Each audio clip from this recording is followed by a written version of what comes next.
دیکھیے constitution theory میں تو غیر مسلموں کو بھی وہی حقوق دیتا ہے جو مسلمان کو ہے، تھیوری میں. پریکٹس میں یہ ہے کہ ہماری سرکار بھی اور ہمارا دربار بھی اور ہمارا سماج بھی غیر مسلم کو مسلم کے برابر نہیں سمجھتا.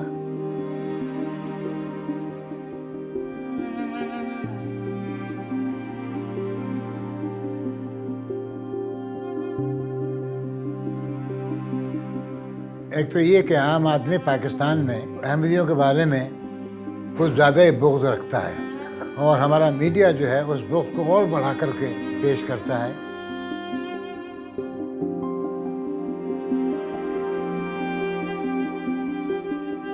نائنٹین 53 تک آپ کو میڈیا میں نہ تو بہت زیادہ مذہبی منافرت نظر آئے گی، صرف احمدیوں کی نہیں، کوئی بھی. لیکن 1953 میں جب یہ دولتانہ کی حکومت نے ایک مذہب پولیٹیسائز کیا گیا کہ کس طرح اس کو استعمال کرنا ہے ٹول کے طور پہ، تب سے یہ جماعت احمدیہ کے بارے میں ہوا. 1953 کے فسادات تھے، اس پہ ایک کمیٹی بنی تھی، انہوں نے اس کے بارے میں تحقیقاتی عدالت کی رپورٹ بھی شائع ہوئی ہے، اس کا پیج 101، جس میں انہوں نے لکھا ہے کہ کس طرح گورنمنٹ آف پنجاب نے اخبارات کو پیسے دیے. زمیندار اخبار تھا مولانا ظفر علی خان کا، کس طرح انہوں نے جماعت کے خلاف شرانگیز خبریں جماعت کے بارے میں شائع کیں، اور جس سے یہ فسادات ہوئے 1953 کے.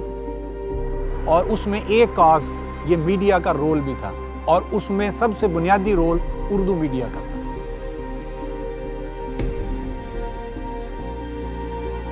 کہ احمدیوں کا مسئلہ اسی دور میں 90 سال کا مسئلہ، اس کا فیصلہ جو قومی اسمبلی نے کیا ہے، جو 90 سال سے چل رہا تھا، وہ اسی وقت میں ہوا. جناح صاحب نے تو کہا تھا نا کہ پاکستان بن گیا ہے تو سارے لوگ جو ہیں پاکستانی شہری جو ہیں وہ ایک قوم ہے، چاہے ان کا مذہب کچھ ہو، عقیدہ کچھ ہو. یہ ہے نا، کون مانتا ہے اس بات کو؟ کوئی نہیں مانتا. اور مجھے خوشی ہے کہ ختم نبوت کے سلسلے میں یہ ادنا سی خدمت بھی ہمارے ہاتھوں انجام دی، اور ایک فتنہ جو ایک عرصہ سے ہماری صفوں میں بویا گیا تھا، اس کا قلع کما ہو چکا ہے. more than 280 murder ہو چکے ہیں after 84 faith بیس. میڈیا میں رپورٹ نہیں ہوتے. انہوں نے آہستہ آہستہ ہمارے لیے اپنی سپیس کم کر دی. کہ اس کے بعد تو پھر یہاں تک ہو گیا کہ پھر مجبوراً ہمیں کہنا پڑا کہ ہم میڈیا ٹیررزم کا شکار ہیں.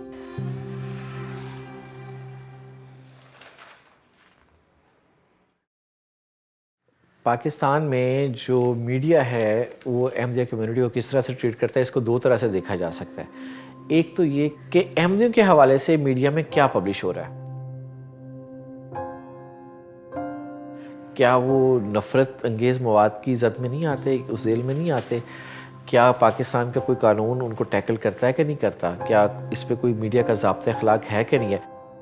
اور اس کے ساتھ ساتھ احمدیوں کے حوالے سے جو ظلم و ستم ہو رہا ہے،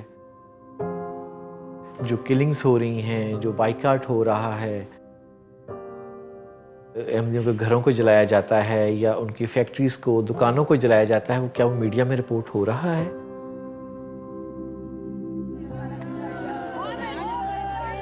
اور میں کھل کر اس فارم کے ذریعے اس دشمن کی پہچان بتانا چاہتا ہوں، اور وہ پورے پاکستان کا دشمن ہے.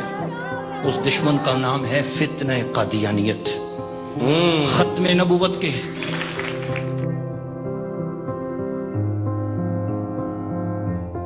28 مئی 2010 کو جماعت احمدیہ کی 2 عبادت گاہوں پہ حملہ ہوا، دہشت گردوں نے حملہ کیا اور 87 لوگوں کو مار دیا گیا تھوڑے وقفے میں.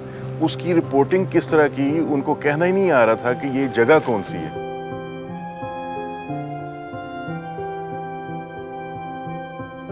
یہاں تک چیزیں رپورٹ ہوئیں یا سٹیٹمنٹس آئے اخبارات میں کہ یہ احمدیوں نے خود ہی پلانٹ کیا واقعہ. ایک یہ بھی آیا کہ کہیں یہ ان کی آپس کی تو کوئی لڑائی نہیں ہے. ہماری پریس کانفرنس تھی اس روز،